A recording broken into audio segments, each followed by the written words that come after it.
আসসালামু আলাইকুম রহমতুল্লাহি বারকাতু। আমি আয়শা কিচেনে অনেক স্বাগত। বন্ধুরা কেমন আছেন? আশা করছি ভালো আছেন, আমরাও ভালো আছি। তো বন্ধুরা, আজকে বেগুনের একটা মজাদার রেসিপি বানিয়েছি, যেটা রুটি বা ভাতের সঙ্গে অসাধারণ লাগে খেতে।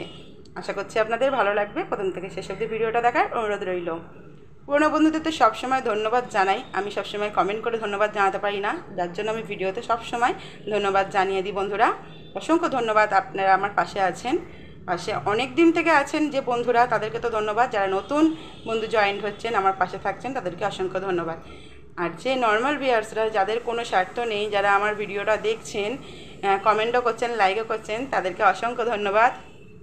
নর্মাল ভিউয়ার্সরা ভিডিও দেখলে না খুব মনের মধ্যে খুশি লাগে যে হ্যাঁ, আমার ভিডিওটা আমাকে ইউটিউব দিচ্ছে চান্স, যে নর্মাল মানুষের কাছে ছড়িয়ে দিচ্ছে, যেটা ভিডিওটা দেখছে, আমার খুব খুশি লাগে।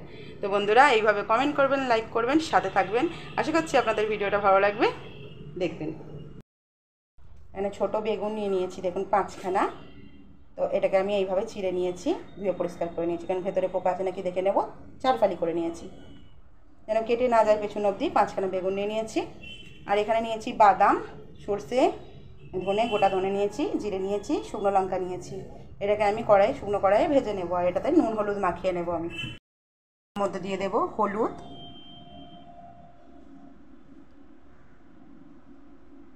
দিয়ে দেব লবণ।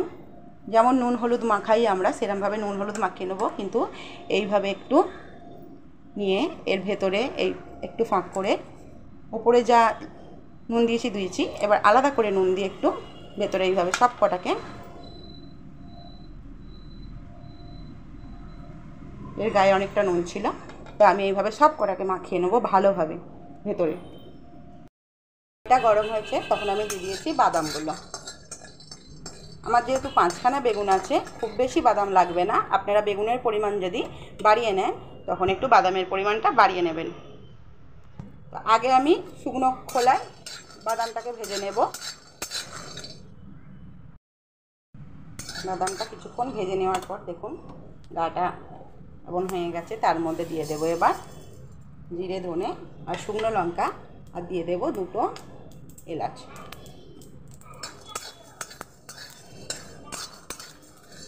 দু মিনিট ভেজে নেব। দেখুন চটপট চটপট করতে শুরু করে দিয়েছে সর্ষেগুলো।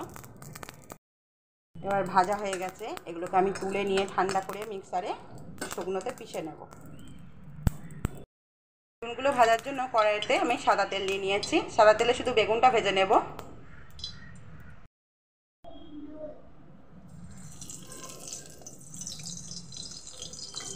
এখানে আমি দুটো দুটো করে বেগুন দিয়ে ভাজবো বন্ধুরা, কারণ তেলের পরিমাণটা আমি যেমন দিয়েছি সেরকম ভেজে নেব। প্রথমে দুটো দুটো করে দিয়েই আমি ভাজবো বেগুনটাকে। দেখুন গ্যাসটা আস্তে দিয়ে সুন্দরভাবে ভেজে নিয়েছি। এবার তুলে নেব। বাকি 3টে আছে, ওটা 3টেকেও ভেজে নেব। এগুলো ভাজা হয়ে গেছে, এবার তুলে নেব। তেলের মধ্যেই দিয়ে দেব 3টে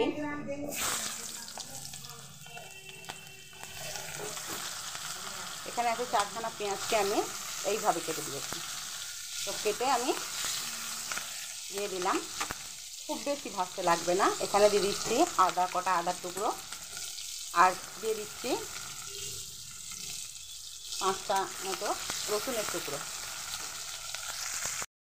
এর মধ্যে দিয়ে দেবো টমেটো। টমেটোকে দিয়ে দিলাম। এখানে আমি কোনো নুন দিইনি, জাস্ট 2 মিনিট নেড়ে আমি তুলে নেব। ভাজা হয়ে গেছে, তুলে নেব। আপনারা চাইলে এর মধ্যে 2টো লঙ্কাও দিতে পারেন, আমি কাঁচা লঙ্কার ইউজ করিনি। ঠান্ডা করে নিয়েছি প্লেটের মধ্যে নিয়ে, এবার আমি মিক্সার জারে দিয়ে পিষে নেব। পিষে নিয়েছি। এর মধ্যে যে তেলটা আছে, এবার তার মধ্যে দিয়ে দেবো আমি অল্প পরিমাণ সরষের তেল। সরষের তেলে বেশ ভালো খেতে লাগে। দিয়ে দিলাম। সরষের তেলটা হতে দেবো গরম। এর মধ্যে এবার মশলাটা আমি দিয়ে দেব।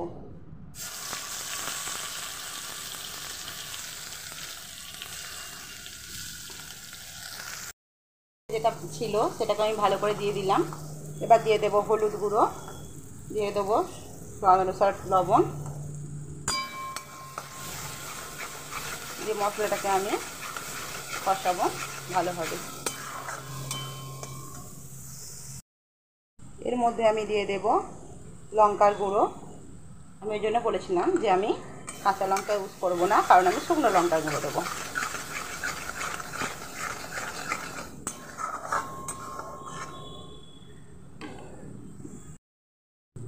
এবার যে মশলাটা আমি গুঁড়িয়ে রেখেছিলাম সেটা সম্পূর্ণটাই দিয়ে দেব। দিয়ে দেব অল্প পরিমাণ পানি,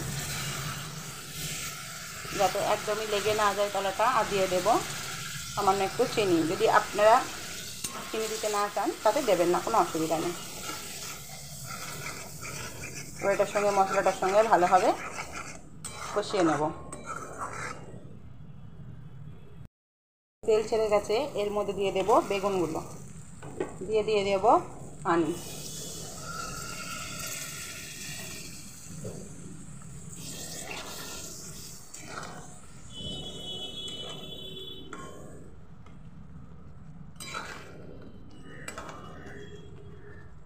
গ্যাসটা আস্তে দিয়ে আমি হতে দেব। আর দিয়ে দেব লবণ। আমি পানি অ্যাড করলাম, লবণটা দিলাম। গ্যাসটা আস্তে দিয়ে হতে দেব আমি। বন্ধুরা, এই যতটা গ্রেভি আছে এতটা থাকবে না, একদমই শুকনো শুকনো হয়ে যাবে। আমি গ্যাসটা আস্তে দিয়ে হতে দিয়েছি, এখনও হবে 7 থেকে 8 মিনিট। সুন্দরভাবে বেগুনগুলো সেদ্ধ হয়ে গেছে। উপরে দিয়ে দিচ্ছি ধনেপাতা। এবারে আমি এটাকে নাড়াচাড়া করে নেবো। আমি যেমন বলেছিলাম শুকনো শুকনো করবো, দেখুন এইভাবে শুকনো শুকনো করে নিলে ভাত দিয়েও ভালো লাগে, আবার রুটি দিয়েও ভালো লাগে। বানিয়ে দেখবেন, আশা করছি আপনাদের ভালো লাগবে। ভালো লাগলে বন্ধুরা লাইক শেয়ার কমেন্ট করে আমার পাশে থাকবেন। এবার গ্যাসটাকে করে দেবো আমি বন্ধ।